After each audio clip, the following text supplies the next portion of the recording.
considerando que ya me imagino, hablando del trabajo que me acaban de consultar, pues me imagino que ya han debido avanzar, ¿no?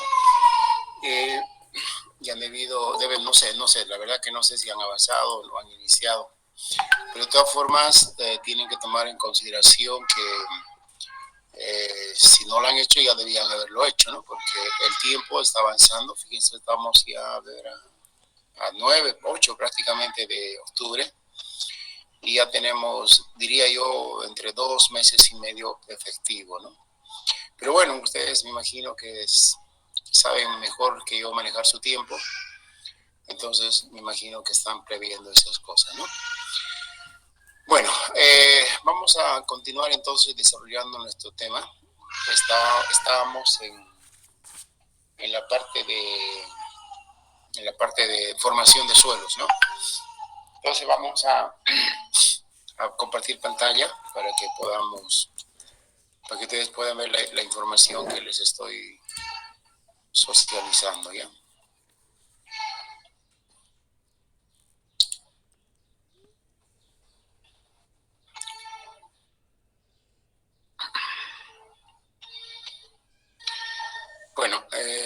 Bueno, aquí habíamos quedado, ¿no? Estábamos viendo esto que se llama la formación de suelos, ¿no?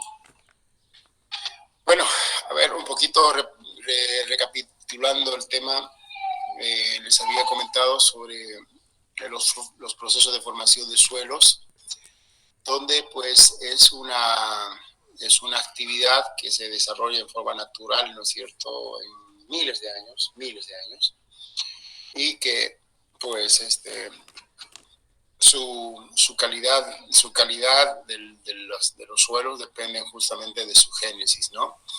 Si son suelos que han sido formados por mucho tiempo y a partir de una roca muy nutritiva, muy sólida, muy rica en nutrientes, entonces evidentemente esos suelos también, ¿no?, tendrá cualidades químicas y físicas bastante adecuadas, ¿no?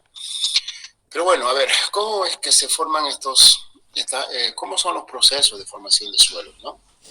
Entonces acá verán ustedes, ahí tienen un gráfico de cómo el suelo, ¿no?, a partir, fíjense, del gráfico número 1 al gráfico número 4, pues van formándose los suelos a partir de la roca madre. Este es un factor formador del suelo, ¿no? Y entonces, claro, esto para que esto ocurra, para que del punto 1 se llegue al punto 4, se necesita bastante tiempo, ¿no? Y ese tiempo es otro formador, es otro factor de formador del suelo. Bueno, pero ¿cuáles son los procesos básicos de los procesos de formación de suelo, ¿no? Fíjense, aquí hay un diagramita que nos va a ayudar a entender eso, ¿no?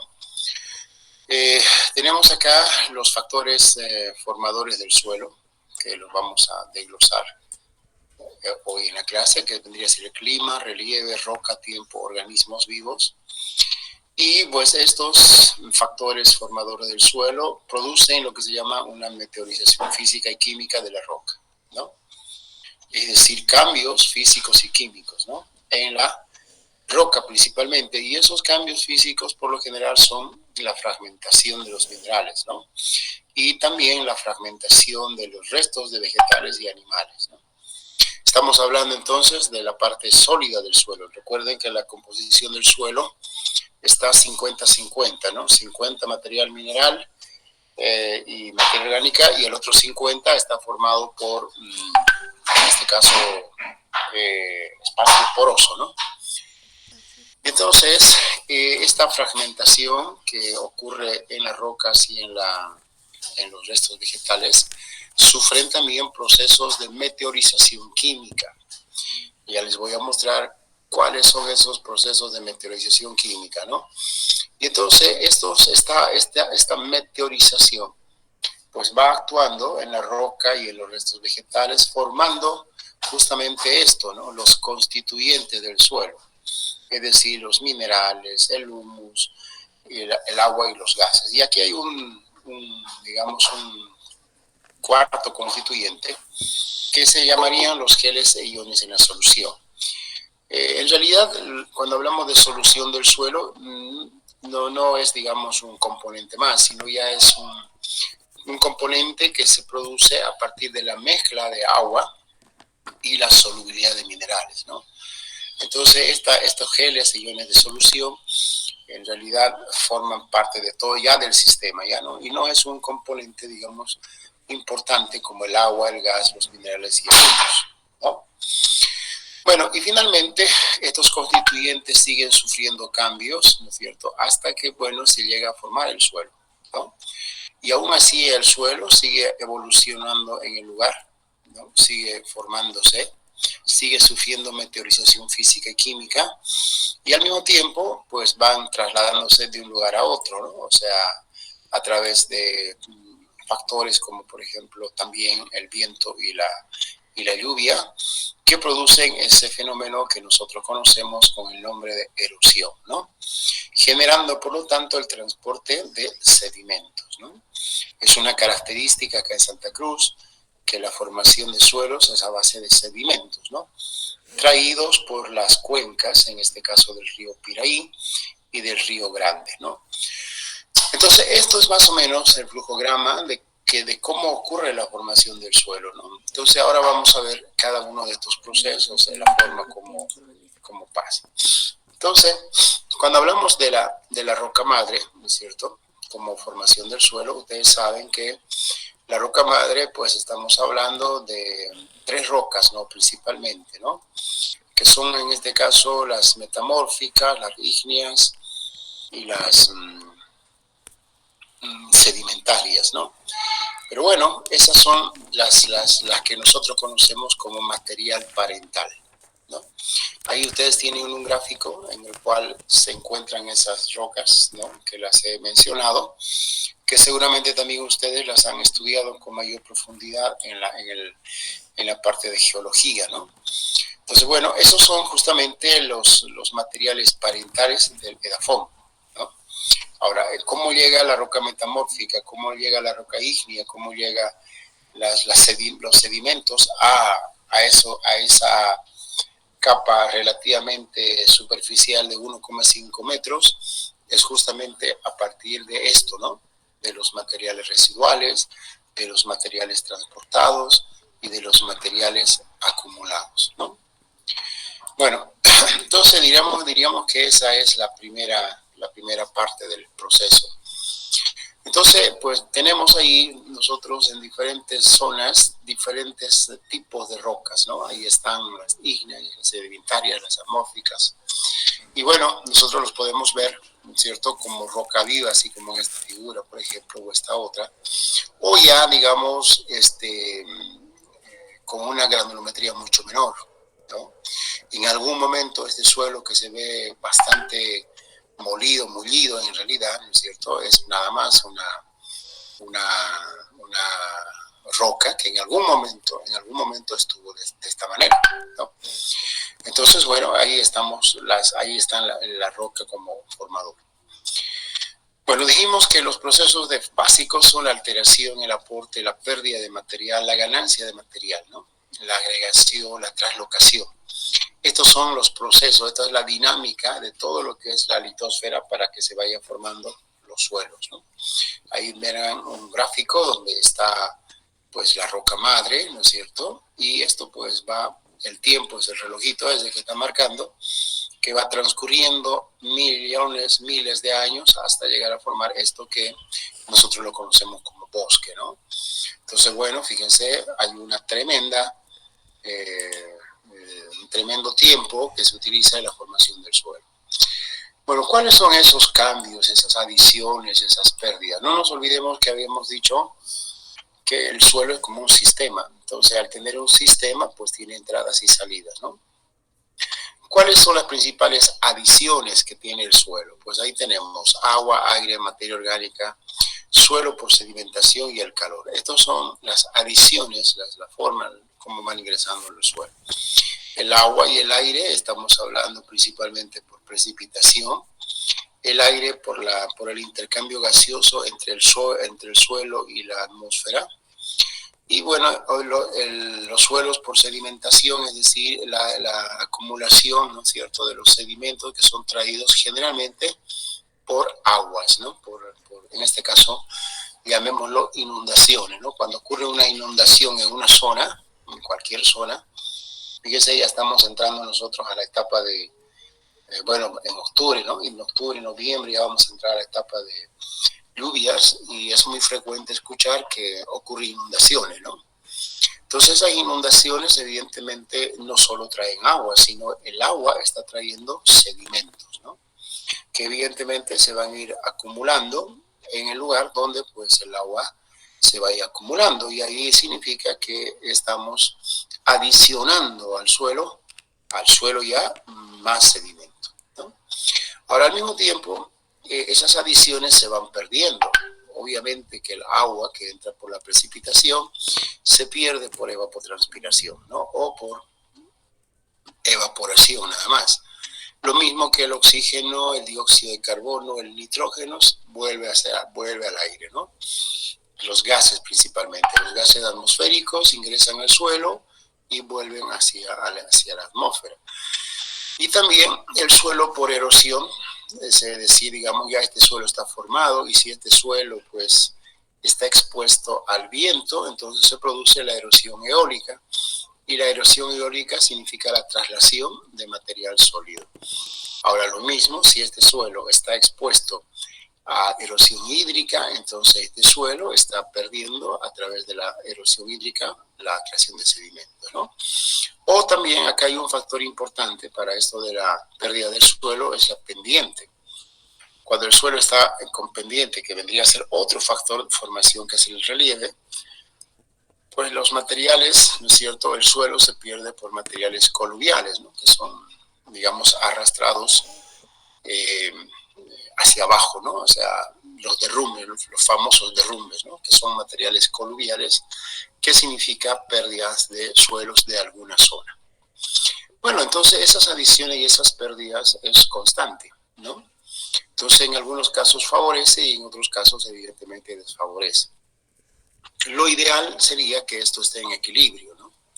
Cuando hablamos siempre de dos cosas, adición y pérdidas, ganancia o pérdida, debería estar en equilibrio. Lo que entra, ¿no es cierto?, debería perderse.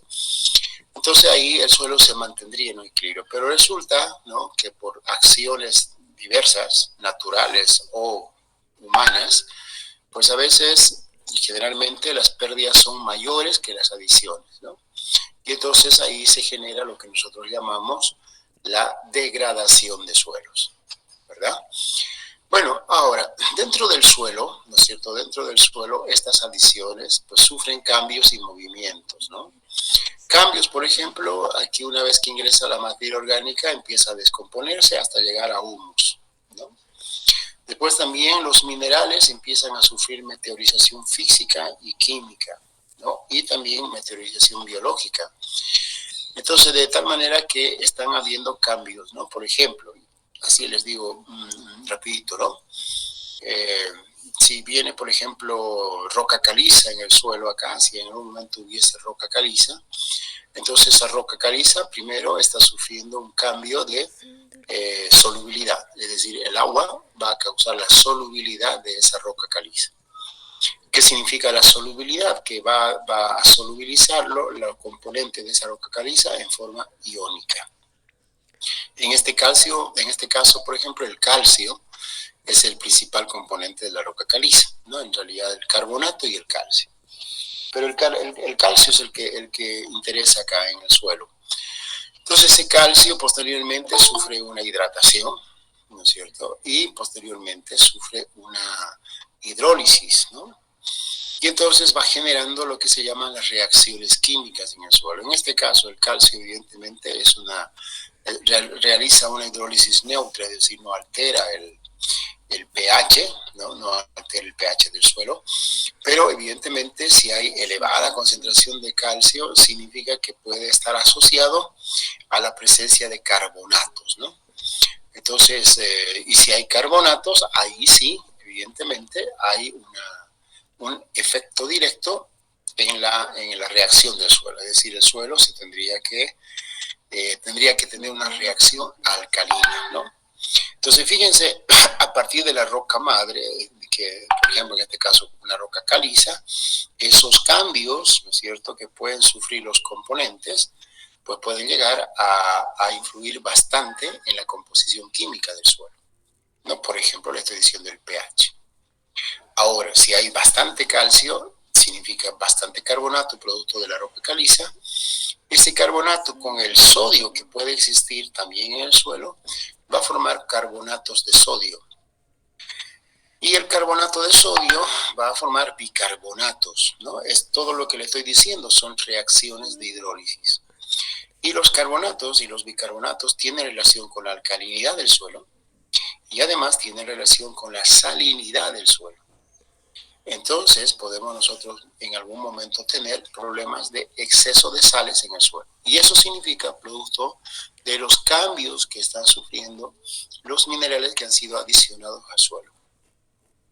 O sea, ya ahí tenemos, por ejemplo, eso es lo que les acabo de decir, pues ahí hemos visto un poquito de pH, un poquito de salinidad, un poquito de la conductividad eléctrica, ¿no? Y un poco de la solución del suelo.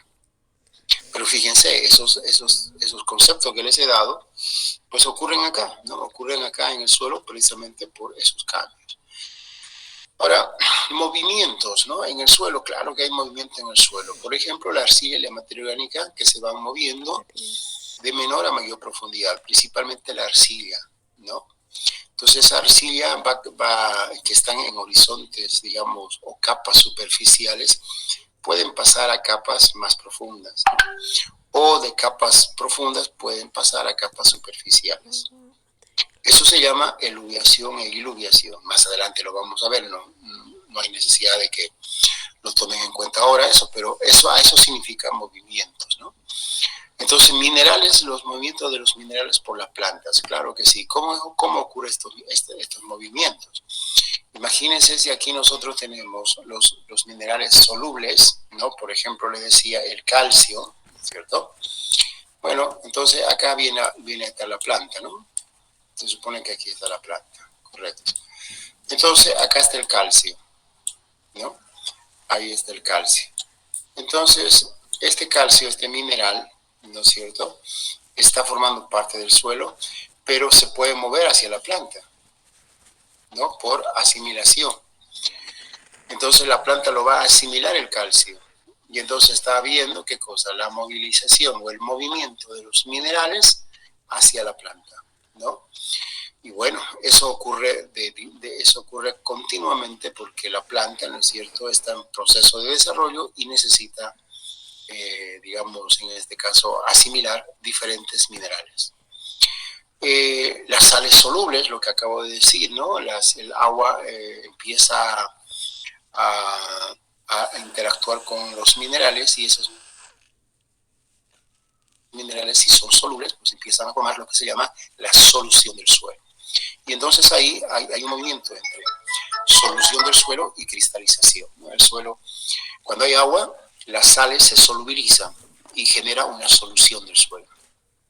Cuando no hay agua, las sales se cristalizan y se produce la salinización del suelo. Van a ver ustedes fotografías, les voy a mostrar de cómo ocurre eso, ¿no? Y en algunos casos esa salinización se lo observa, ¿no?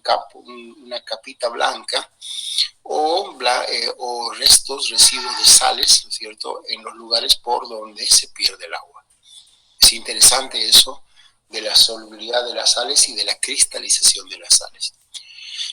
Bueno, después también los movimientos del suelo por los animales. Uno dice, ¿cómo es eso? ¿Cómo los animales pueden, digamos, ocasionar movimiento en el suelo? Esto ocurre más o menos cuando en zonas principalmente de pendiente, ¿no es cierto? Es decir, en zonas de montaña o de pendiente relativamente alta, hay pasto y por ahí andan los ganados, ¿no? Los animales. Y entonces estos animales, cuando se carga demasiado a esa área, a esa superficie, va generando lo que se llama el sobrepastoreo, ¿no? El sobrepastoreo ya de entrada es un indicador de la degradación del suelo. Y entonces, más adelante obviamente les voy a mostrar fotografías. Aquí simplemente estoy viendo los procesos de formación, pero estoy aprovechando para más o menos relacionar lo que va a ocurrir más adelante, ¿no? En las montañas esas se van formando como graditas, ¿no? Como gradas, donde esas gradas es nada más deslizamiento de suelo. Y si esas gradas, digamos, o esos deslizamientos son bastante, digamos, fuertes, entonces puede ocurrir el deslizamiento de toda una montaña. Tengo yo fotografías que ocurrió eso aquí en la Melea, en una zona más o menos por La Guardia, entre La Guardia y el Torno.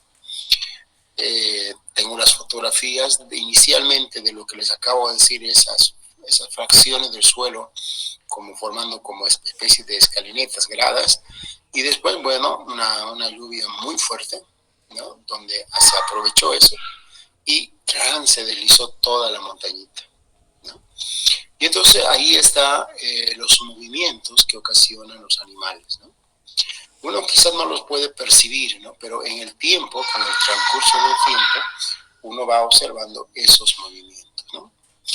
Bueno, estos cambios, estos movimientos también, y estas pérdidas principalmente, no son simplemente hacia la superficie del suelo, ¿no? O sea, como el agua, el aire, no. También se van hacia abajo del suelo. Y cuando se van hacia abajo del suelo, eso depende qué es lo que se esté lavando, ¿no es cierto? Tiene diferente nombre, o dependiendo qué es lo que se está perdiendo, tiene diferente nombre. Por ejemplo, si se pierde agua, ¿no es cierto? Eso se llama infiltración, ¿no? O percolación, ¿no? Infiltración o percolación. Y si se pierden minerales, por ejemplo, si se pierden minerales, entonces se llama lixiviación, ¿no? Entonces el término que se utiliza es importante para indicar qué es lo que se está perdiendo. Se está perdiendo agua, perfecto, entonces infiltración, ¿no? O percolación. Se está perdiendo minerales, perfecto, entonces se llama lixiviación, ¿de acuerdo? Entonces esa es la dinámica, los cambios, los movimientos, las ganancias y las pérdidas que ocurren en el suelo, claro, porque es un sistema netamente dinámico, ¿no? Ahora, esos movimientos, esos procesos de formación están interactuando, ¿no es cierto?, con estos que se llaman factores de formación. Y aquí rescato nuevamente que cuando nosotros hablamos de procesos de formación, no podemos hablar de estos procesos sin tomar en cuenta los factores de formación, ¿no? Y estos factores de formación son estos 5, ¿no? La roca madre, los restos orgánicos, el clima y la topografía. Entonces, cuando hablamos de roca, estamos hablando de las 3 rocas parentales, sedimentarias, ígneas, amorfas. Cuando estamos hablando de restos orgánicos, estamos hablando de vegetales y animales. Cuando estamos hablando de clima, estamos hablando en este caso, de humedad y temperatura. Y cuando estamos hablando de topografía, estamos hablando de zonas con pendiente y zonas planas, ¿no? Y un factor 100% incontrolable, que es el tiempo, ¿no? Es el tiempo, al fin y al cabo, es un factor que ayuda a la formación del suelo. Bueno, vamos a ver entonces a las rocas como formación de suelo, ¿no? A las rocas. Fíjense, las rocas tienen esto que se llama la meteorización física, ¿no? Recuerdan que les dije la meteorización física, que es un proceso que principalmente ataca al material sólido, es decir, a la materia mineral, que vendría a ser las rocas, y la materia orgánica, ¿no? Entonces, dijimos que la meteorización física está netamente relacionado a la fragmentación del material, ¿no? Y entonces aquí, fíjense, la roca está interactuando, es un factor formador, no se olviden, del suelo, pero aquí está actuando con el clima, ¿no? Por ejemplo, temperaturas acá, temperaturas altas y temperaturas bajas, y obviamente digamos en este caso el agua, ¿no? La humedad. Entonces, cuando estamos hablando de una meteorización física, es decir, la roca como formador de suelo, no solamente podemos hablar de la roca, sino tendríamos que hablar de los factores que además inciden, ¿no? Que es la temperatura y la humedad. Fíjense acá, aquí hay un dibujito donde podemos ver claramente que temperaturas elevadas o bajas pues contraen y dilatan los materiales, ¿no? Produciendo obviamente la fragmentación. Esto se ve en las arcillas, ¿no? Principalmente en las arcillas, cuando vamos a ver una fotografía, no sé si tengo una fotografía más adelante, acá está, aquí está, ¿no? Aquí está. Por ejemplo, esto es una arcilla, ¿no? No es una roca, pero un suelo arcilloso. Entonces, esto estaba obviamente sin esta grieta. Esta grieta se produjo porque inicialmente esto estaba hidratado, es decir, había agua, se perdió el agua y entonces se empezó a agrietar, ¿no? Entonces estamos hablando de un suelo, no necesariamente una roca, sino mineral como la arcilla. Entonces el agua, la presencia y la ausencia de agua, pues producen esas fragmentaciones, ¿no? Y pues lo vemos aquí nosotros en dibujito y lo vemos aquí en fotografías reales, ¿no? Fíjense una roca cortada exactamente como si fuese una cuchilla, ¿no? Como un corte perfecto. Acá fíjense las rocas cortadas así, ¿no? Como si fuesen cortadas con un cuchillo, pero no son, sino es producto de esto, ¿no? De los cambios que sufren el agua principalmente por efecto de las temperaturas, ¿no? Ingresa por acá el agua, entonces se congela y aumenta de volumen. Y ese volumen causa una presión para que esto vaya, ¿no es cierto?, fragmentándose. Entonces esto obviamente no sucede en un mes, en un año, ¿no? Sucede en miles de años, hasta que esto llega a este tipo de fragmentación, a este nivel de fragmentación, que vendrían a ser las gravas en este caso, o las areniscas, ¿no? Entonces, bueno, ya este tipo de materiales que están aquí, que estoy acá marcando yo, las areniscas, entonces esto evidentemente con el agua ya se puede pues trasladar a zonas más bajas, ¿no? Y entonces estos suelos que están en altura, en montaña, en algún momento van a llegar a las zonas bajas. Traducido eso a nuestro país significa que las rocas que se están meteorizando en las zonas del altiplano, ¿no?, en algún momento van a llegar a los valles y después van a llegar a las zonas bajas como Santa Cruz, Beni, Pando, ¿no? Entonces, claro que nosotros no nos damos cuenta o no podemos visualizar, ¿no? Pero en realidad eso es lo que está ocurriendo. Entonces, la roca también como factor formador evidentemente está dependiendo de su composición mineralógica o composición química, ¿no?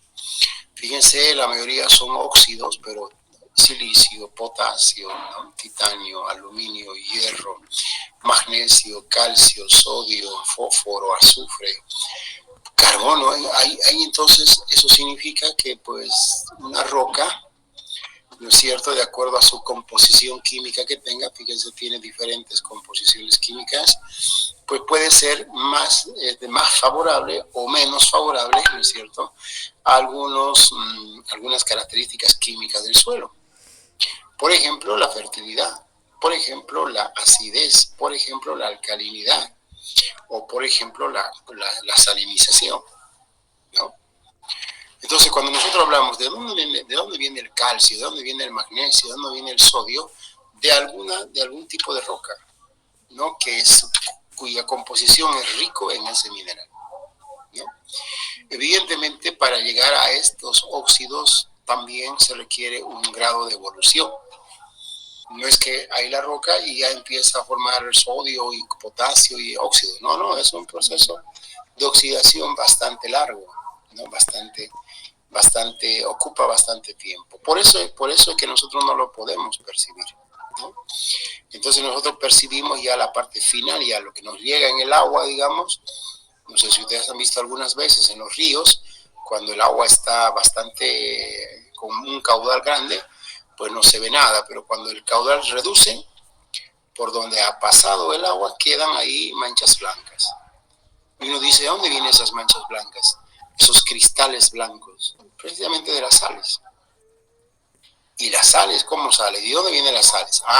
De la solubilidad de las rocas, ¿no? Y entonces eso es lo que a nosotros nos debe interesar, porque si yo tengo un suelo con una buena nutrición, significa que en esa zona pues ha habido una buena acumulación de materiales ricos que en algún momento tuvieron minerales, ¿no?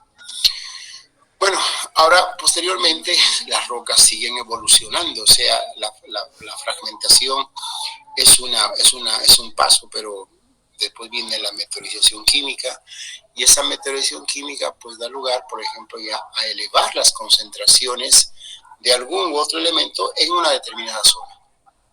¿Qué quiere decir esto?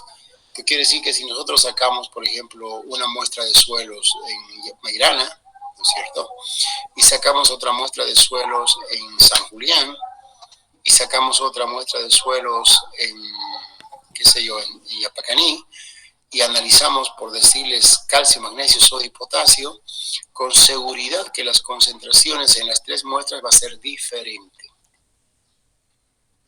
Claro, ¿por qué diferente? Porque son zonas, ¿no es cierto?, para empezar, geológicamente diferentes, y que tienen diferente grado de evolución de suelo, ¿no?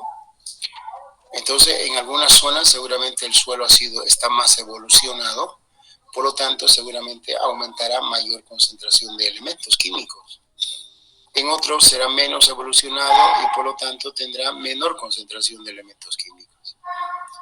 Entonces, eso es lo que significa que la roca madre está formando parte de los nutrientes, pero producto del grado de evolución, ¿no? Del grado de evolución. Esto para que ustedes me entiendan, el grado de evolución, obviamente el tiempo es un factor importante, ¿no? Esto es lo que yo más o menos se entiende, a ver, cuando uno hace un proceso de fertilización, ¿no? Yo puedo fertilizar, fíjense, con 3 tipos de fertilizantes. Uno, con un material que se llama una roca, rica, por ejemplo, ¿en qué? Rica, por ejemplo, en azufre. Perfecto, ¿no? O rico en fósforo, digamos, ya, la roca fosfórica. Perfecto. O puedo utilizar un fertilizante que tiene fósforo. Perfecto. O puedo utilizar otro fertilizante que ya lo tiene al fósforo en forma química asimilable. O sea, fíjense, puedo utilizar yo roca fosfórica, puedo utilizar una sal a base de fosfato, o puedo utilizar una sal a base de fosfato asimilable por la planta. Y uno dice, ¿cuál es la diferencia? El grado de evolución. Una roca fosfórica primero tiene que solubilizarse, después tiene que oxidarse, después tiene que hidrolizarse, después hidratarse y bueno, sufrir todos esos cambios físicos y químicos hasta llegar a ¿qué? A fosfato ácido o fosfato diácido. Ahí recién la planta lo puede asimilar. Entonces, si yo agrego roca fosfórica al suelo, para que ese fósforo sea aprovechado por la planta, tiene que pasar bastante tiempo. Diríamos, en términos de comparación con la roca, esa roca fosfórica no está evolucionada. Ahora, si utilizo un fertilizante a base de fosfato, ya está más evolucionado, ya está más, digamos, como preparado. Solamente ese fosfato tiene que hidrolizarse y llegar a fosfato ácido y fosfato diácido. Pero si utilizo un fertilizante de asimilación directa, como por ejemplo el fosfato diamónico, ahí lo único que tiene que pasar es que se solubiliza y nada más. Y una vez que se solubiliza, ya la planta lo asimila directamente.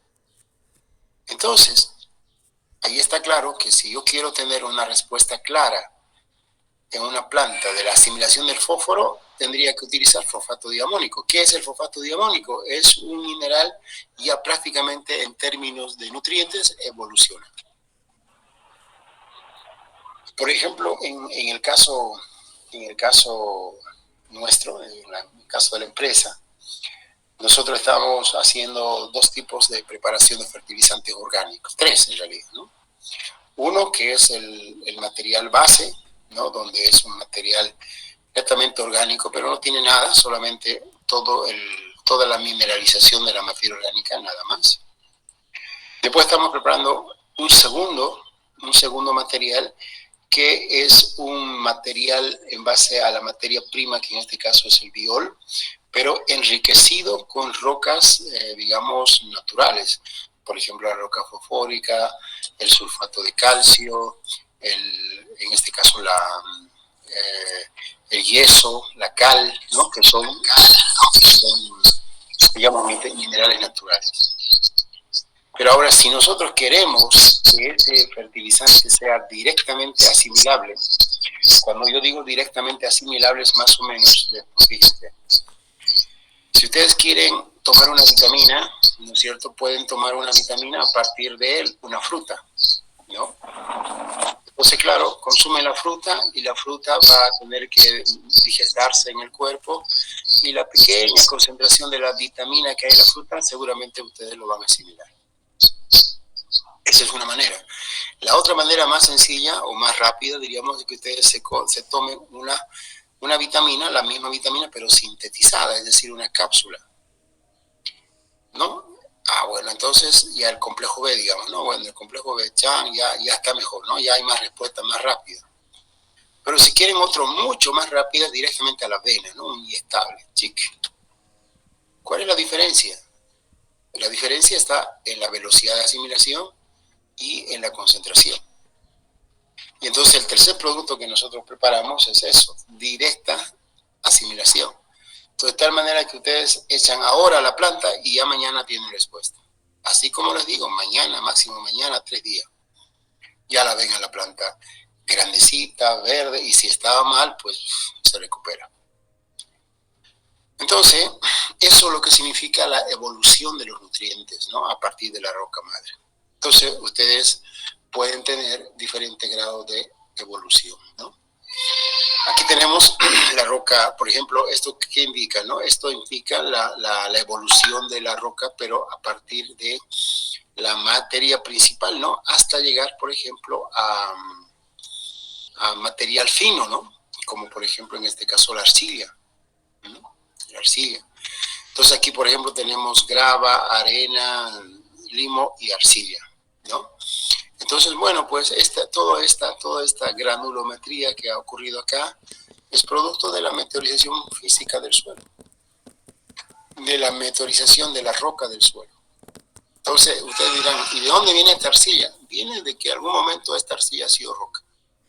En algún momento tuvo que haber sido roca, ¿no? Y por eso que hay diferentes tipos de arcillas, porque generan diferentes tipos, entonces se generan a partir de diferentes tipos de material. Y entonces cuando hablamos de la roca como material formador, pues llega a formar, por ejemplo, una característica física del suelo, que es la textura. Fíjense que acá, al hablar de este elemento formador, estoy hablando de una propiedad física del suelo, que es la textura. Entonces, la roca sufre cambios físicos, ¿no? En este caso, nada más la fragmentación, hasta llegar a determinar la textura del suelo, ¿no? Y la textura del suelo es la granulometría del suelo. Entonces, ¿qué es lo que diferencia entre una arcilla y una piedra, o una grava, o una arena gruesa, o una arena fina? El tamaño, nada más el tamaño. Fíjense, una piedra se considera entre mayor a 20 milímetros, ¿no? Una piedra de diámetro, obviamente, o de tamaño, si ustedes quieren. Una grava mayor, entre 22 ya es grava. Una arena gruesa entre 0 y 0,2, ¿no? Una arena fina entre 0,2 y 0,02.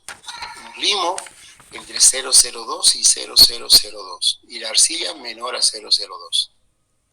Estamos hablando del tamaño de la partícula. Y entonces uno dice, ¿la roca, la piedra llegó a ser arcilla? Claro que sí, ¿no? Entonces, ¿producto de qué? Producto de la meteorización física, que es la fragmentación. Y esto determina la textura del suelo.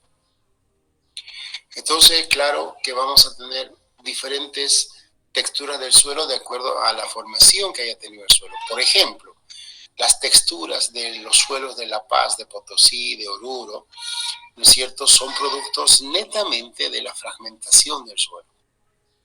Las texturas que tenemos en los valles y principalmente aquí en la zona baja de Bolivia, en las zonas de llano, son producto de los materiales que han sido arrastrados hacia estas zonas. Entonces, si han venido arcillas, pues el suelo será arcilloso.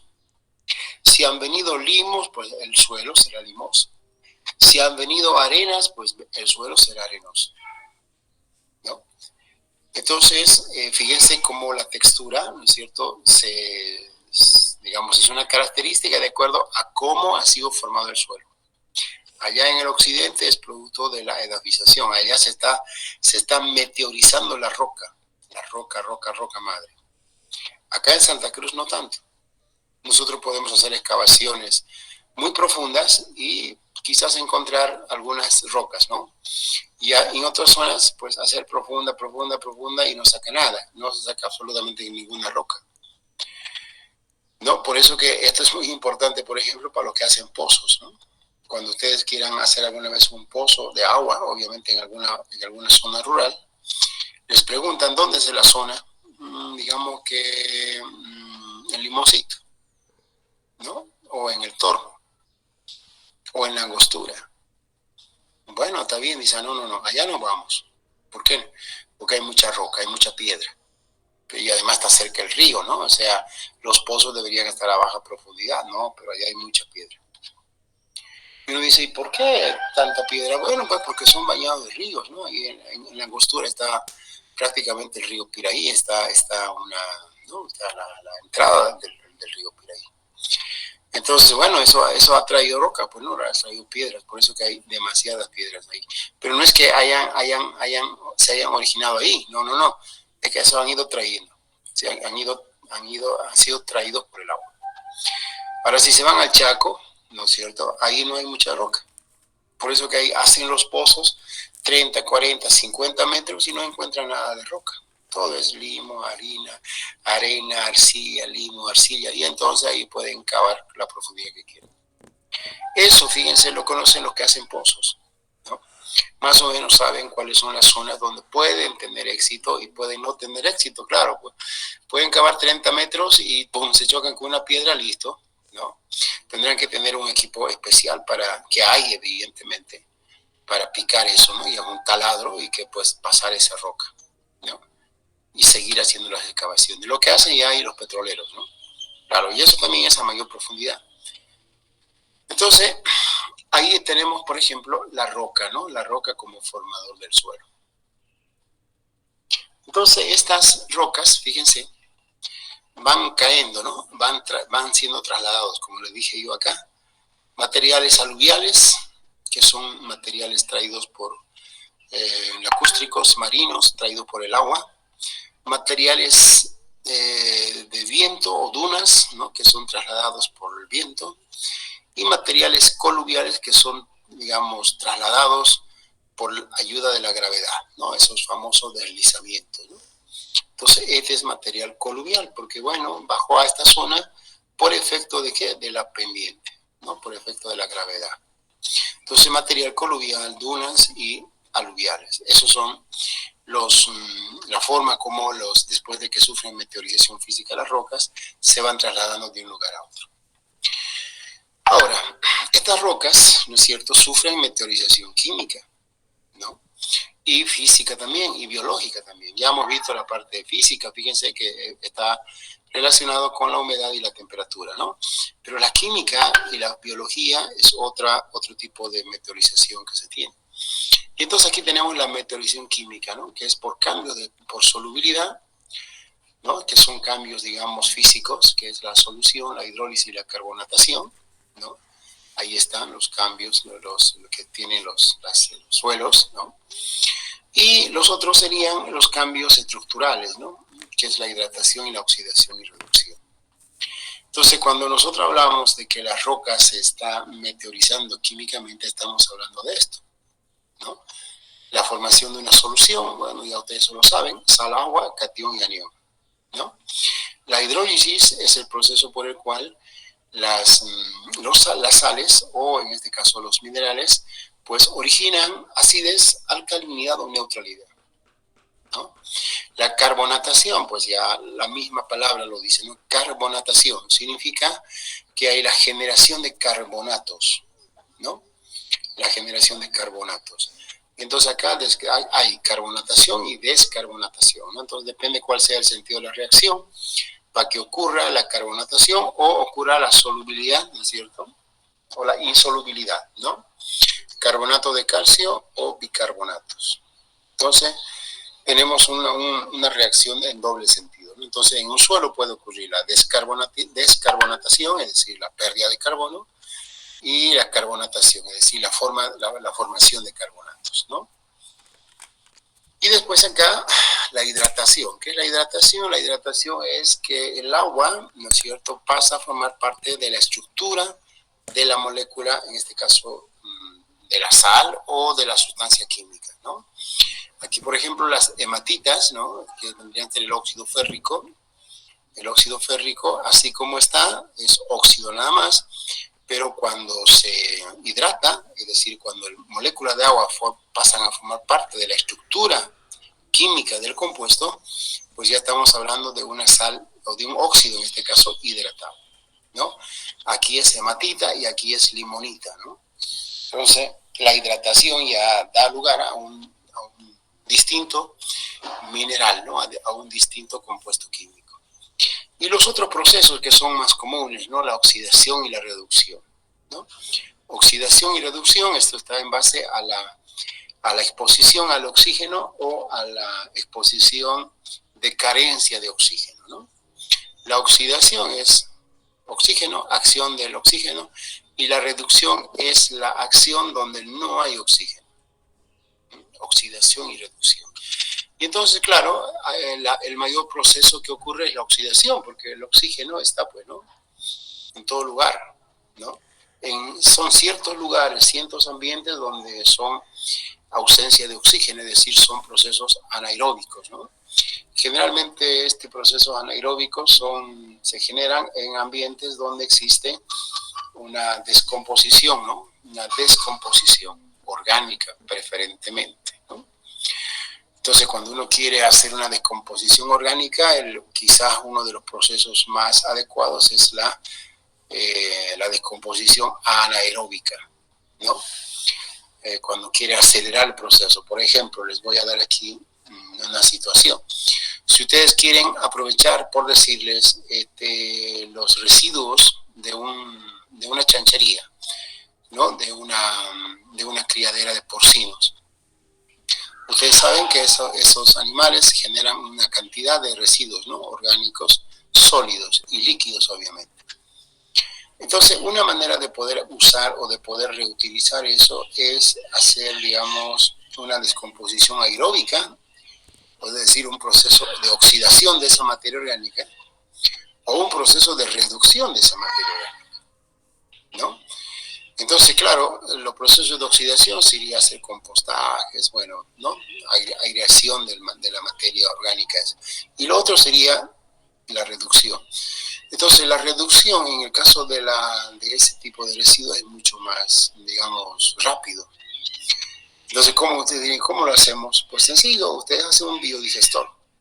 Un biodigestor es un ambiente anaeróbico, ¿no? Entonces, o si quieren hacer la prueba así en su casa, háganlo. Ustedes reúnan materia orgánica en una bolsa y lo cierran, sacan todo el aire y dejan que no haya absolutamente nada. Y van a ver que la bolsa se va a inflar,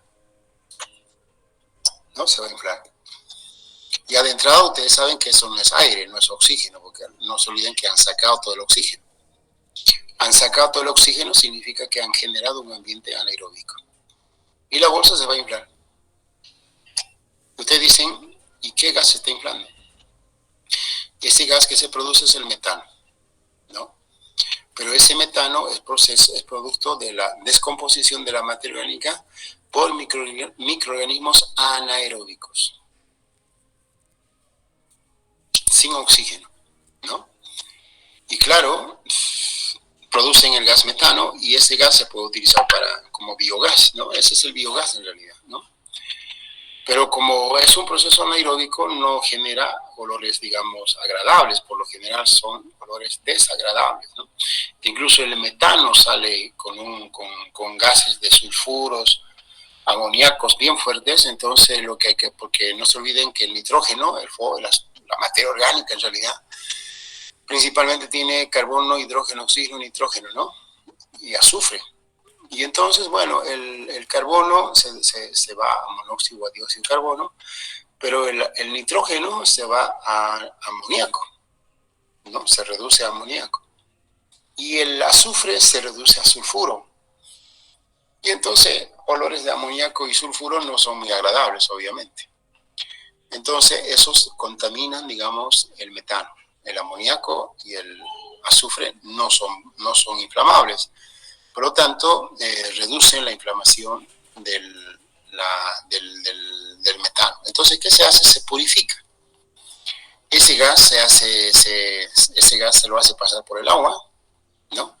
Y el agua, ¿no es cierto?, deja pasar al metano y va atrapando al azufre, al sulfuro y al amoníaco. Y después, bueno, el gas ya sale afuera, que es una campana, o en un recipiente donde se puede acumular el metano ya sin olor, ¿no? Y a eso se puede producir la quema o la producción de energía.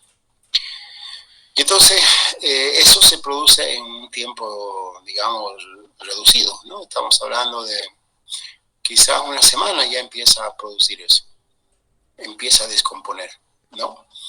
Y si nosotros comparamos con el compost, estamos hablando de meses, ¿no? Entonces la velocidad de reacción es mucho más fácil, mucho más rápida de una reducción que de una oxidación. Y después ya claro, cuando termina todo el proceso de reducción, pues termina, digamos, la emisión de gases, en este caso amoníaco y sulfuro, y el agua que queda ahí empieza ya digamos, a estabilizar los compuestos químicos. Y después de un tiempo, ya cuando, digamos, en este caso, la bolsa que ustedes han puesto ya no se infle, significa que ya no produce gases y significa que esa materia orgánica se ha descompuesto totalmente. Y ustedes sacan ese residuo, es absolutamente cero olor, es totalmente inodoro. Si huele, pues huele casi nada, digamos, huele como a un abono orgánico. ¿Ya? Y entonces, bueno, si hacemos velocidad de reacción, evidentemente, la reducción es mucho más veloz que la oxidación. En la materia orgánica estoy hablando, ¿no? Entonces, esos son los cambios estructurales, ¿no? Bueno, y aquí tenemos la meteorización biológica, ¿no? Donde verán, ya aquí actúan los animales, ¿no? Las plantas, fíjense acá. Las plantas, pues este árbol acá, fíjense, agarrando, digamos, la roca, ¿no? Y claro, ustedes dirán, ¿y qué hace la roca? Pues le está suministrando nutrientes a la planta, a este árbol, ¿no? En pequeñas cantidades, pero le está suministrando. Entonces, cada vez que llueve acá, eso se va solubilizando y la planta esta va asimilando, ¿no?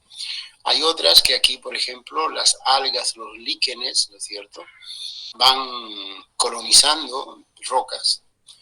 Obviamente rocas que tienen nutrientes que les interesa a esos organismos, ¿no? Y van cubriendo, ¿no es cierto?, toda la roca con su biomasa, ¿no? Y de esa manera van también produciendo la meteorización biológica. La meteorización biológica, en otras palabras, es la acción de un organismo vivo, ¿no? Ya sea macro, micro o mesoorganismo. Por ejemplo, aquí el conejo es un macroorganismo, la planta es un macroorganismo, pero el hongo ya es un microorganismo, las bacterias son microorganismos, ¿no? Y esto sería la meteorización biológica, que es muy importante porque la meteorización biológica, principalmente en el suelo, a nivel de micronutrientes, pues produce la mineralización de los nutrientes, ¿no? Es muy importante. Si no hubiese la actividad microbiológica, muchos de los minerales pues no llegarían a llegar, digamos, a forma asimilable, ¿no? Bueno, y ahí terminaría, digamos, la roca como suelo, como formador de suelo. Necesitamos otro factor que es el clima, ¿no? El clima como formador de suelo. ¿Cómo actúa el clima, ¿no? La humedad y la temperatura principalmente. Pues actúa en estos procesos, fíjense: lixiviación, eluviación, iluviación, podzolización, glaciación, salinización, calcificación y laterización. Estos procesos de formación del suelo son, ¿no es cierto?, efecto del clima. ¿no? De mayor o de menor humedad, del movimiento o no de algunos elementos químicos, de la hidrólisis o no de algunos elementos químicos. Vamos a ver, vamos a ir viendo a ver uno a uno. Por ejemplo, la eluviación y la iluviación. Les había mencionado yo anteriormente esto, ¿no? Que es el movimiento de la arcilla de horizontes superiores a horizontes inferiores y de horizontes inferiores a horizontes superiores, ¿no? Y entonces aquí está, ¿no? Digamos, la forma literal de este proceso. Pero en realidad es traslocación de minerales, ¿no? O sea, fíjense, aquí hay una fotografía interesante, no sé si ustedes pueden visualizar. Pero acá, por ejemplo, se ve aquí como una especie de nervaduras, ¿no? Así como caminitos, que indica más o menos cuál ha sido el movimiento, en este caso, de la arcilla, ¿no? Sí. Entonces, la arcilla acá se ha movido, se está moviendo, ¿no? Pero en este caso no se está moviendo. Pero cuando uno hace la calicata, hay esos indicios de que ha habido movimiento de la arcilla, ¿no? Entonces esta arcilla está bajando a horizontes o a capas más profundas, ¿no? En algún momento esta arcilla podía haber estado acá, ¿no? Y entonces está traslocándose. En otros suelos, arcillas que están acá abajo, también puede darse la situación de que están subiendo hacia abajo, hacia arriba. Entonces también se están traslocando. Entonces eso se llama eluviación e iluviación. ¿De acuerdo? Entonces, cuando hay la eluviación y la iluviación es movimiento hacia abajo o hacia arriba, y cualquier movimiento hacia abajo o hacia arriba significa la pérdida, ¿no es cierto?, de una capa y la ganancia de otra capa. ¿En qué? En arcilla, ¿no? Entonces, eso es la iluviación y la eluviación. Esto es un proceso, obviamente, netamente producido por el agua. O sea, este movimiento que se ha producido en algún momento es por el agua. Por eso que el suelo, en este caso, es el efecto principal de este proceso. El otro que les había dicho es la lixiviación, ¿no? Aquí está, la lixiviación. ¿Qué es la lixiviación? ¿No? Verán ahí, es el lavado. Entonces, esta fotografía yo creo que explica mucho y muy bien lo que es la lixiviación. En la capa superficial, aquí en la capa superficial, ¿no es cierto?, están los minerales, los nutrientes, si ustedes quieren. Y entonces estos minerales, ¿no es cierto?, van dependiendo obviamente de la cantidad de agua que puede caer acá en esta zona, pues el agua, no se olviden que hay una pérdida por filtración. Entonces el agua filtra y al filtrar arrastra minerales. Si solo fuese agua, es filtración. Pero si el agua arrastra minerales, es lixiviación. Ahí está la diferencia entre filtración y lixiviación. Y entonces estos nutrientes que están aquí en la superficie del suelo van hacia abajo. Y entonces, bueno, hacia abajo todavía pueden acumularse, ¿no? Y ya. Pero si digamos, ustedes dicen, ¿y de qué depende que llegue acá, ¿no es cierto?, a esta profundidad, o a esta otra, o a esta otra, o más abajo, donde ya, digamos, no se puede hacer nada? Pues eso depende de la textura del suelo. De la textura del suelo. Si la textura del suelo es muy liviana, ¿no es cierto?, a mayor profundidad, pues se produce directamente una lixiviación. Entonces ya los nutrientes en ningún momento ya van a llegar hacia arriba, ¿no? Pero si fuesen arcillosos, suelos arcillosos, puede ocurrir una lixiviación, digamos, a cierta profundidad. Los nutrientes pueden bajar a cierta profundidad. Pero aquí hay una cosa interesante, ¿no? Si hay agua, estos nutrientes están solubles y entonces van a lixiviarse hasta acá, digamos, ¿no? Bueno, lixiviación, claro, lixiviación, porque se ha lavado esta zona y la zona se ha trasladado acá. Ahora, si esta zona se traslada acá o más abajo, ya es obviamente una lixiviación mucho más crítica, ¿no? Pero, ¿qué ocurre si el suelo fuera arcilloso? Si el suelo fuese arcilloso, se va acumulando acá. ¿Por qué llegó hasta acá? Porque la filtración, la lixiviación del agua o el movimiento del agua en un suelo arcilloso es más lento, ¿no? Entonces, bueno, va llegando aquí.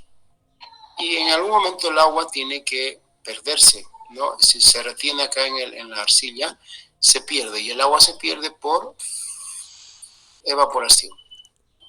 Y en ese proceso de evaporación, va arrastrando estos nutrientes nuevamente hacia arriba, ¿no? Porque no se evapora desde aquí hasta, no se transforma de gas de aquí a allá, sino a manera que va subiendo, ¿no es cierto?, va evaporándose. Entonces, a manera que va subiendo, va trasladando las sustancias solubles. Y cuando ya no hay agua, entonces estas sales se cristalizan. Y entonces se pueden acumular o pueden, digamos, de alguna manera volver a una posición donde la raíz los puede alcanzar. Entonces eso, por ejemplo, depende obviamente de la cantidad del agua, depende del tipo de nutriente, de la concentración de nutrientes y depende de la textura. Entonces fíjense cuando decimos, en un suelo arenoso hay lixiviación, en un suelo arcilloso hay lixiviación, la respuesta es sí. En los dos hay lixiviación, pero ¿dónde es mayor la lixiviación? Ahí ya es obviamente en el suelo arenoso. Entonces, cuando hacemos las preguntas en el examen, ¿no es cierto? Y esto quiero ya, digamos, orientarles hacia cómo ustedes deberían responder. El anterior semestre habían personas que pues me pidieron que revisemos su examen y hemos revisado, ¿no es cierto? Yo no tengo problema en revisar. Cuando me lo piden individualmente lo podemos hacer, ahora lo podemos hacer con todo, no hay problema. Y entonces, les leo la pregunta, ¿no es cierto? Y bueno, la respuesta obviamente que eligieron es equivocada. Entonces, cuando yo les explico, ¿verdad? Sí, es que me confundí. Y yo creo que no se confundió. Y lo que yo creo, y es lo que se los dije a sus compañeros, que no leen bien la pregunta. No interpretan bien la pregunta, ¿no? Por ejemplo, lo que le estoy diciendo. Si fuese una pregunta de este tipo, ¿la lixiviación ocurre en un suelo arenoso y en un suelo arcilloso? ¿Sí o no? Esa es la respuesta. Tienen ustedes dos opciones, sí o no. Y ustedes dicen, bueno, arcilloso, arenoso. Si ponen no, quiere decir que la lixiviación se produce en uno y en el otro no, ¿no? Y si producen sí, quiere decir que la lixiviación se produce en ambos. Y la respuesta correcta es eso, sí. La lixiviación se produce en ambos suelos. Ahora, si yo pongo una sola palabra en la pregunta, fíjense, ¿en qué tipo de suelo se produce más lixiviación? ¿Arenoso o arcilloso? Y entonces aquí está, fíjense, el error de que ustedes cometen, que creo ya se lo he dicho en la primera clase, eso de estudiar a partir de banco de preguntas, ¿no? Entonces, seguramente en la primera pregunta estaba eso, ¿no? ¿En qué la lixiviación ocurre en suelos arenosos y en suelos arcillosos? La respuesta era sí, correcto, ¿no? Pero cuando digo la lixiviación ocurre más, nada más he puesto unas 3 letras, MAS, más en suelo arenoso, y ustedes ponen sí otra vez. Entonces ya estamos mal, ¿no? Entonces, ahí eso significa que no están entendiendo la pregunta o no han leído la pregunta bien o no le están entendiendo la pregunta, ¿no? Entonces, para eso, yo les había dicho a sus compañeros que cuando uno lee la pregunta, debería elegir las palabras claves, ¿no? ¿Cuáles son las palabras claves para que yo, en función a mi información, es decir, al conocimiento que he adquirido, pueda tomar una decisión al marcar una respuesta? Y ahí las palabras claves obviamente son 4, ¿no? Arena, arcilla, lixiviación, ¿no? Esas 3 en realidad, ¿no? Arena, alivia y lixiviación. Entonces yo sé que es la arena, sé que es la arcilla y sé que es la lixiviación. Entonces tengo yo claro qué respuesta voy a elegir, ¿no? Y si entre medio hay una palabra más, entonces eso digo, bueno, ya, yo sé que es arena, yo sé que es limo, que es arcilla, yo sé que es lixiviación, y si me dicen más, entonces claro, en este caso hay más lixiviación y suelo arenoso. No tendría que haber duda en hacer eso. Y ese es el tipo de preguntas que hacemos en los exámenes, ¿no? Que son más conceptuales, no son tanto de memoria.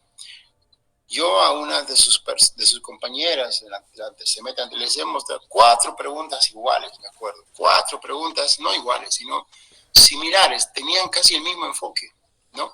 Que si uno lo leía rapidito, parecían que eran las mismas. Y entonces le decía, a ver, lea la pregunta, Tran, ¿cuál es la respuesta a esto? A ver, vuelva a leer, le decía, Tran, la respuesta a esto. No, no está leyendo bien. ¿Cuál es la diferencia entre una pregunta y la otra? Y había una coma, o había una preposición, o había una conjunción, ¿no? Caramba. Sí, esa es la palabra, eso es lo que ha cambiado la pregunta y eso es lo que ha cambiado la respuesta. Y entonces, bueno, ahí es donde lamentablemente se equivocan, ¿no? Y yo por eso les digo, no estudien de memoria, no estudien en base a banco de preguntas, estudien conociendo los conceptos de las palabras claves, que en suelo no son muchas además, ¿no? Van a ver, acá por ejemplo, lixiviación, posfolización, son procesos que están, digamos, ligados a algo muy digamos, muy fácil de entender, ¿no? Por ejemplo, la lixiviación es lavado de sustancia, listo, ya, lavado de sustancia, eso es, no es más, ¿no? Entonces, yo personalmente no soy amigo de estar estudiando en forma memorística, ¿no? Por ejemplo, la posfolización. ¿Qué es la posfolización? Es nada más degradación química del coloide, listo, ¿no? Degradación quiere decir que pierde cualidades del coloide, ¿no? Entonces, bueno, y suelos húmedos, dice, ¿no? En suelos húmedos, claro, no se olviden que la posfolización es un producto del efecto del clima, del factor formador llamado clima. Y entonces, en este caso, el clima, estamos hablando de la humedad, ¿no? De la precipitación pluvial. Y entonces, claro, cuando hablamos de posfolización, degradación química del coloide, ¿por qué? Porque se lava, se saca el silicio, el hierro, el aluminio y el humus, ¿no es cierto? Se va perdiendo.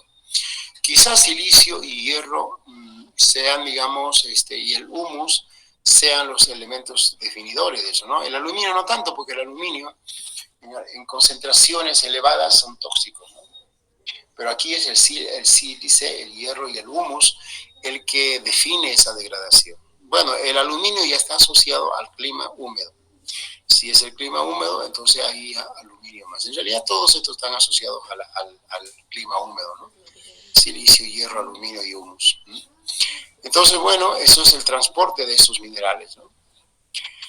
Bueno, entonces, acá si queremos podemos ver, ¿no? ¿Cuál es el resultado de esa posfolización? Son óxidos que se van formando, ¿no? De hierro y de aluminio. Y entonces dice, ¿cómo uno ve esos óxidos? Bueno, ahí en el suelo, ¿no? Esos colores plomizos, grises, ¿no? Que a veces se ve en el suelo. Eso es producto de una posfolización. Está la fotografía acá, ¿no? Estos suelos grises que no son negros ni blancos, grises, ¿no? Entonces ahí estamos hablando de una posfolización. Bueno, entonces eso es el efecto del clima, ¿no? Y vamos a ir viendo la calcificación. La calcificación, acumulación de calcio y magnesio, eso tampoco tiene que haber duda, ¿no? ¿Qué es calcificación? Calcio y magnesio, ¿no? En los humanos se utiliza este término, ¿no? Las personas cuando tienen osteoporosis, por ejemplo, les indican de que deben consumir calcio, ¿no? La osteoporosis es deficiencia de calcio en los huesos, ¿no? Entonces, claro, esa deficiencia se hace mucho más crítica en personas de mayor edad, ¿no? Y entonces el calcio que consumen quizás ya no se asimila tanto. Pero es eso, y aquí es lo mismo, ¿no? La calcificación es la acumulación del calcio, pero ¿en dónde? No en los huesos, sino en el suelo, en algunos horizontes. No, ahí está. No manchas, como uno ve eso, manchas blancas, aquí por ejemplo. Ven todo esto en el suelo y aquí hay una pequeña mancha, ¿no? Sí. Aquí hay otra mancha. Y hay en otros suelos así como venas, ¿no? Especie de venas. Y uno dice, pero ¿y por qué hay esto aquí? ¿Por qué? ¿De qué es esta vena?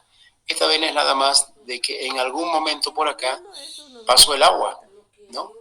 Esto significa un recorrido del agua, ¿no?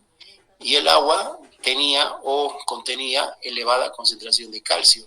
Entonces, en un momento de esos, el agua se perdió, se evaporó y quedó la cristalización de la sal. Y lo mismo ocurre acá, ¿no? Aquí lo mismo, aquí quiere decir que se acumuló en algún momento una cantidad de agua con elevada concentración de calcio, y entonces el agua se evaporó y la sal quedó, ¿no? La cristalización de las sales. Entonces eso es lo que, digamos, significa la acumulación de calcio y magnesio, la calcificación, ¿no?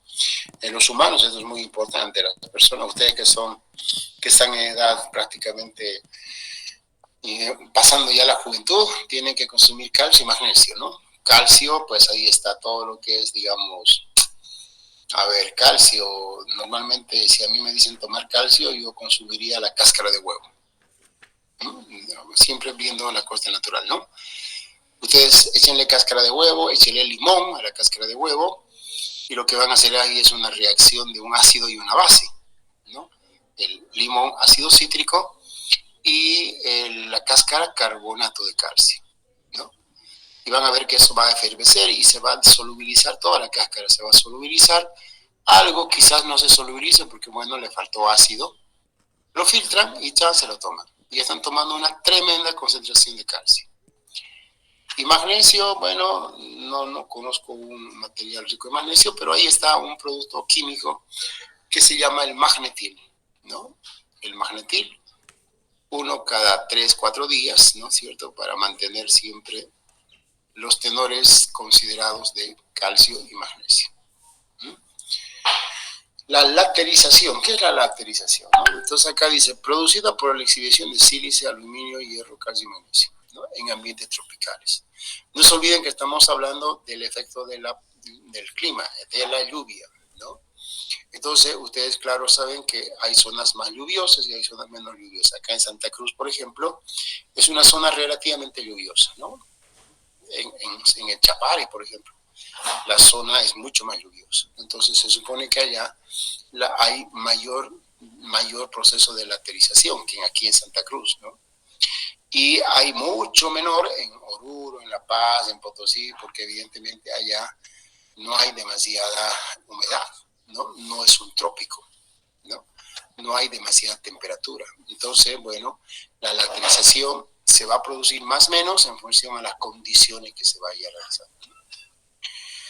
¿Y en qué tipo de suelos va a ocurrir esto? Bueno, en suelos donde existe capacidad de intercambio catiónico bajo y pH bajos. Entonces, quiere decir esto en otras palabras, en suelos ácidos, ¿no? En suelos ácidos.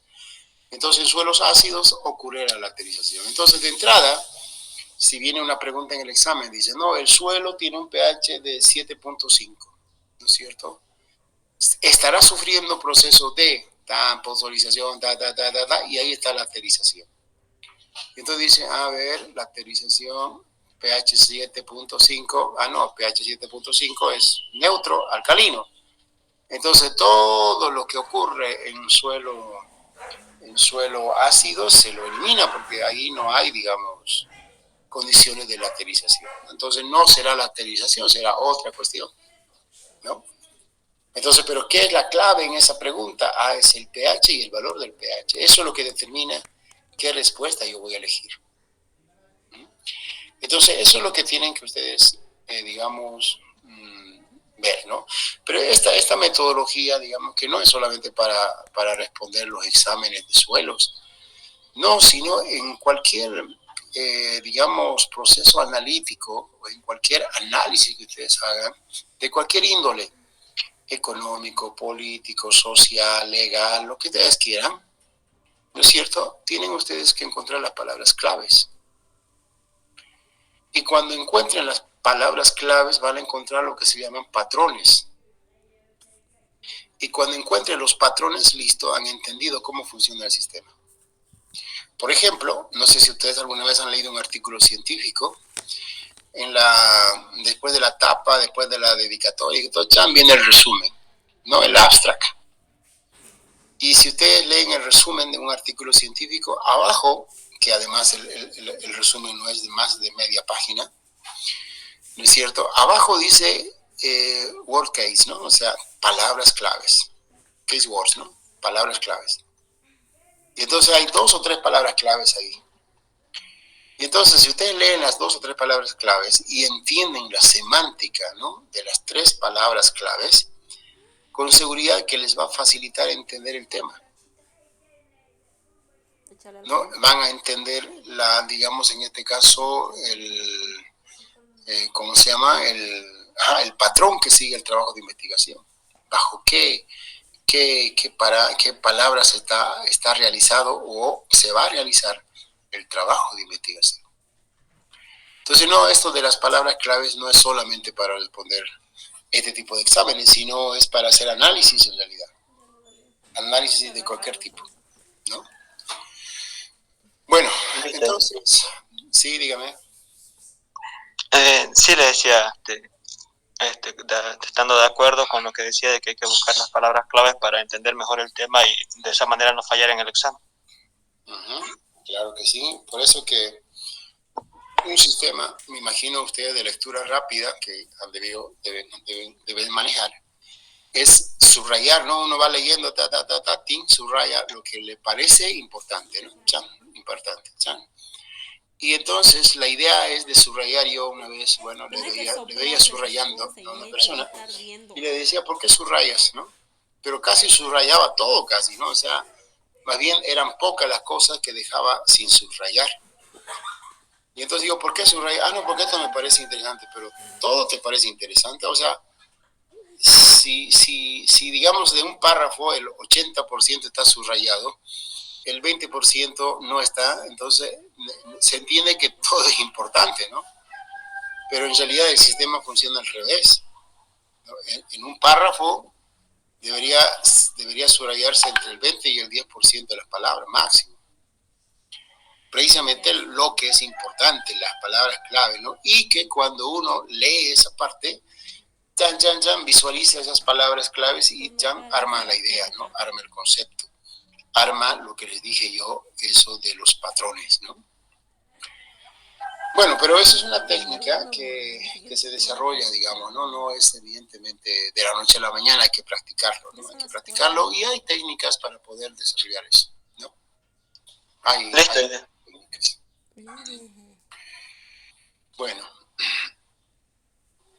otro proceso es la gleiciación, ¿no? La reducción del hierro manganeso por exceso de agua. Ustedes acá, por ejemplo, la gleiciación, ¿no? Entonces, ¿qué es? Reducción. Y claro, dice, aquí entienden lo que es la reducción. La reducción es ausencia de oxígeno. Correcto, ¿no? Fíjense lo que estoy hablando acá. Estoy comentando sobre lo que es el concepto de reducción. Ausencia de oxígeno. ¿Y por qué puede haber ausencia de oxígeno? Ah, claro, porque hay exceso de agua. Ah, caramba. Entonces, ¿qué quiere decir esto? Quiere decir que en el suelo, fíjense en el suelo, no se olviden que es 50-50, ¿no? 50 material sólido, 50 espacio poroso. Entonces, ¿cuándo va a ocurrir la reducción del hierro y del manganeso?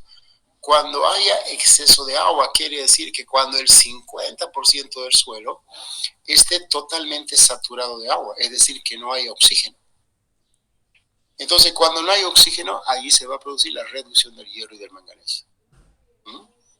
Pero ustedes, fíjense a dónde he llegado. He llegado a la porosidad del suelo para poder entender esto.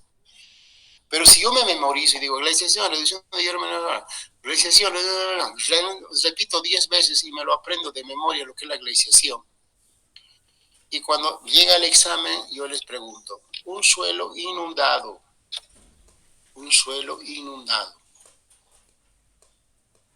puede correr, o sea, en un suelo inundado ocurre digamos, el proceso de glaciación. ¿Falso o verdadero? Ustedes dicen glaciación, reducción de hierro y manganeso, pero no, en ningún momento dice inundación. Pucha, entonces digo, no, falso, listo, marqué falso. ¿Por qué falso? Porque he querido encontrar una palabra, ¿no es cierto?, similar o igual a lo que me he aprendido de memoria. Pero exceso de agua significa suelo inundado. O podría haber dicho también suelo saturado. Cuando el suelo se encuentra saturado, ¿no? Saturado quiere decir que todo el espacio por está lleno de agua, ocurre el proceso de glaciación, ¿falso o verdadero? ¿No es cierto? Entonces, verdadero, claro. Sí. Pero como las personas que aprenden por memoria quieren encontrar una palabra de esto, ¿no? Del concepto, dicen no. Y le ponen, o bueno, le ponen la respuesta equivocada. Entonces, esa es, digamos, la ventaja, ¿no? De estudiar entendiendo, conceptualizando, digamos, en este caso, los términos técnicos, ¿no? ¿Qué es lo que significa eso? ¿Sí? Y no memorizando las palabras, ¿no? Bueno, aquí, por ejemplo, para entender la glaciación, tenemos que entender reducción, ¿no? Y la reducción es ausencia de oxígeno. Y claro, ¿por qué va a haber ausencia de oxígeno? Porque todo está lleno de agua. Entonces ahí, por ejemplo, ocurre esto, ¿no? Que el hierro y el manganeso, que están, digamos, en forma de óxidos, pues pasan, digamos, en el caso del hierro, si está en hierro más 3, pasa a hierro más 2 y pasa, por ejemplo, a hierro 0, ¿no? Y entonces cuando pasa a hierro 0 u óxido de hierro, entonces nosotros sabemos que el óxido de hierro es un color café, ¿no? Café. Entonces, bueno, en el suelo, pues vemos eso. Fíjense, aquí está en un suelo donde ha habido glaciación. Es esto, ¿no? Todo esto. Ese color como oxidado, pues, ¿no? Pero en realidad no es oxidado, sino es reducción del hierro. Y entonces, bueno, dice, caramba, aquí ha habido oxidación, ha habido reducción, ¿no? Y por lo tanto aquí hay un proceso de glaciación. Ajá. Y entonces uno dice, ¿cómo puede haber en esa profundidad, cómo puede haber exceso de agua? ¿No es cierto? Y entonces aquí ya tenemos que encontrar otro concepto que es el nivel freático. ¿Cómo puede llegar aquí agua? ¿No es cierto? Quiere decir que el nivel freático sube. ¿No es cierto? El nivel freático va subiendo y llega hasta ahí. El nivel freático es agua, ¿no? Y entonces en un momento dado se quedó el agua ahí un buen tiempo y aquí resulta que en este suelo había hierro y había manganeso. O contenía hierro y contenía manganeso.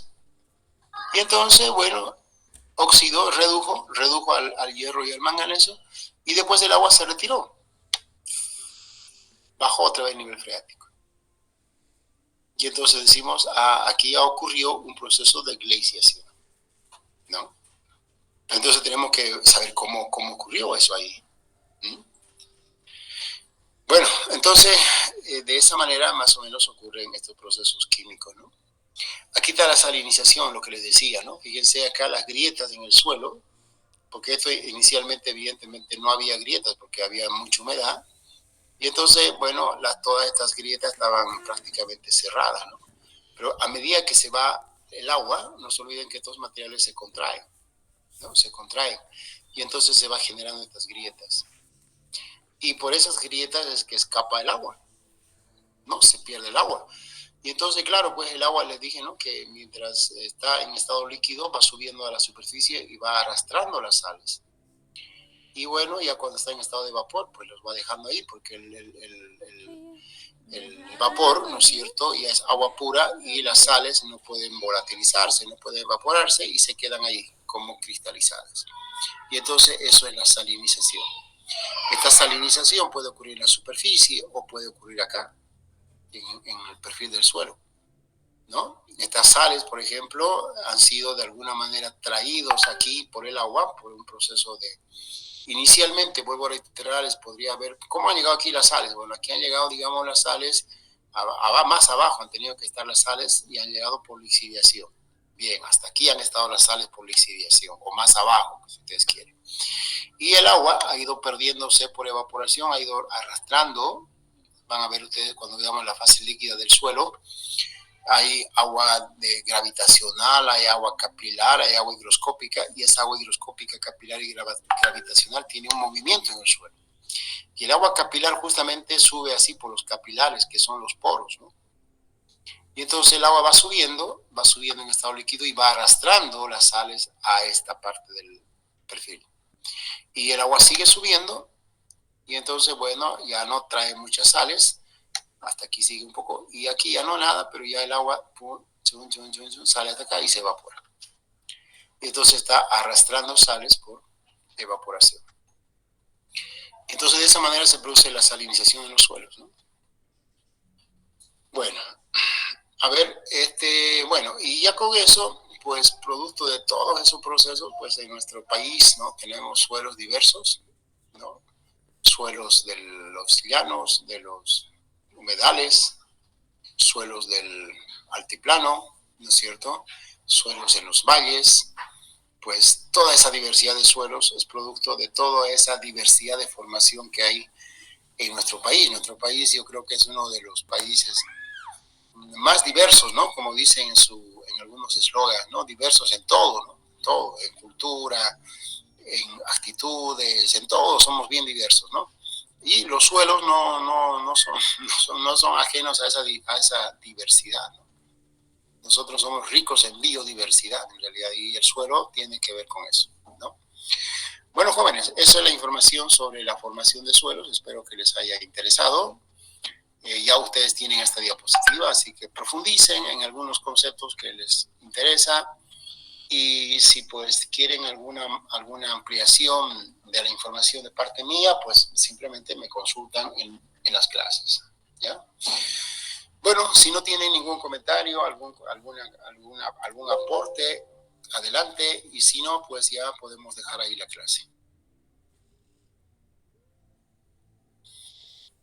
¿Tiene algo que comentarnos? ¿Algo que conversar? ¿Alguna